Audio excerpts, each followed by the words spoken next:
Hey, welcome to 15.2, Diagnosing and Classifying Psychological Disorders. We are going to start out talking about, we'll get to this graph in just a second, but we're going to talk about the DSM. It is the Diagnostic and Statistical Manual of Mental Disorders. It's a manual of mental disorders. The DSM-5 is what we're on right now. However, it started back in 1952 with World War II. The new manuals show symptoms, and that's what we're going to talk about. It shows percentage of people that have it, and it gives insight into the disorder. The DSM has gone through many changes, obviously, since 1952. It actually, in the DSM-2, classified homosexuality as a mental disorder. But in 1974, 1972, something like that, it was voted out. And so homosexuality was not included in the DSM-3, and that was in 1973. So this graph is, before we get into that graph, let me talk about comorbidity. It's when two disorders occur at the same time.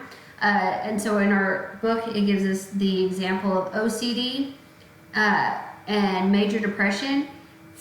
So if you see a Venn diagram like in our book, 41% of people experience both of those disorders at the same time. So now let's talk about this graph. This graph is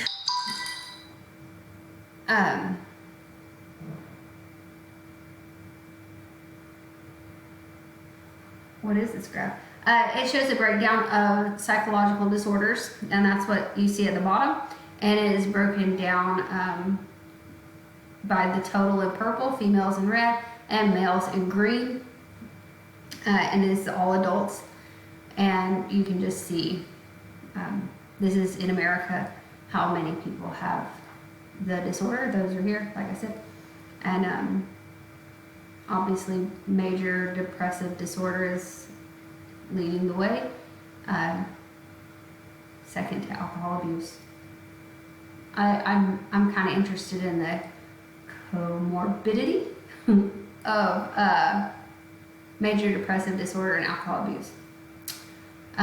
So next we have the ICD. That is the International Classification of Diseases. The IEC.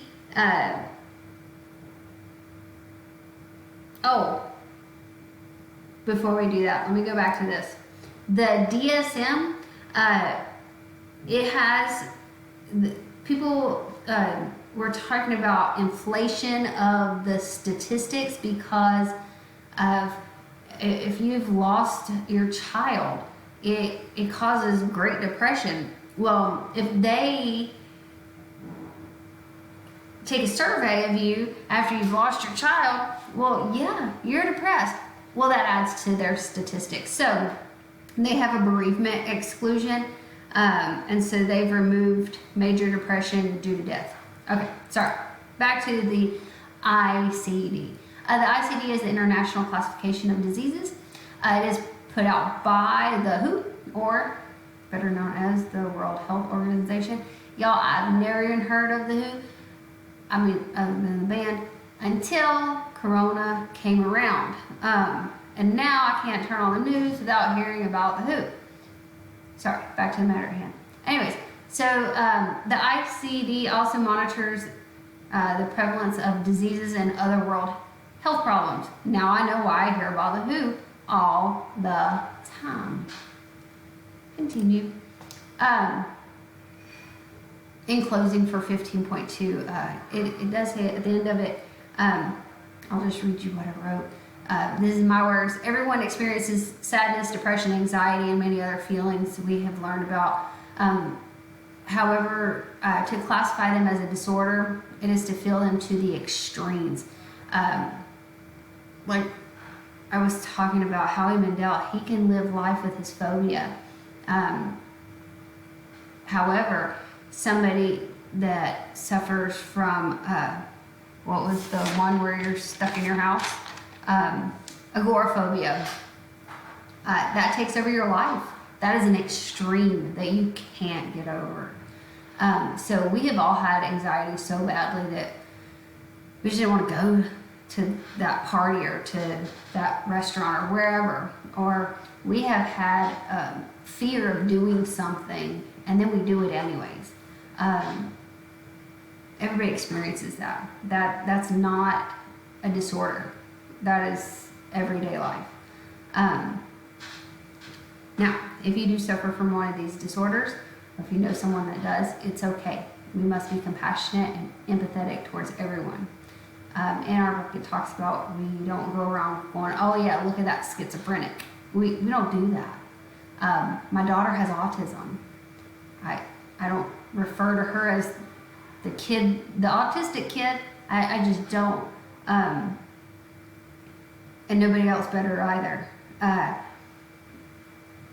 So like I said, we just all have to be empathetic and compassionate towards everyone. That's 15.2. See y'all for 15.3.